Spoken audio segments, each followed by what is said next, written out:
Bəzən soruşurlar ki, nə tövsiyə edirsiniz? Biz sahibkar olmaq üçün nə etmək lazımdır? Belə bir deyim var. Deyir ki, 6-cı gün işləməmək üçün müdirlə dalaşdım, öz işimi qurdum. İndi bazar günü işləyirəm. Bu həqiqətdir.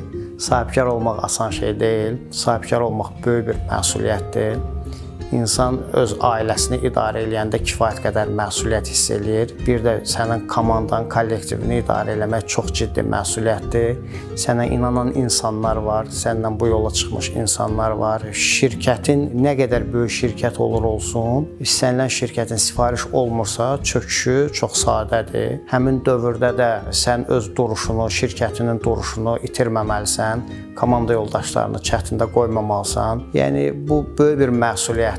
Bəzən soruşurlar ki, nə tövsiyə edirsiniz? Biz sahibkar olmaq üçün nə etmək lazımdır? Bu işin konkret resepturası yoxdur. Bu iş qismət işidir. Nə qədər bacarıqlı olursan ol, nə qədər ağıllı, savadlı, dünyagörüşlü olsan da, bu iş sənin qismətində yoxdursa, o müsbət keyfiyyətlər işi idarə edəndə sənə lazım olacaq.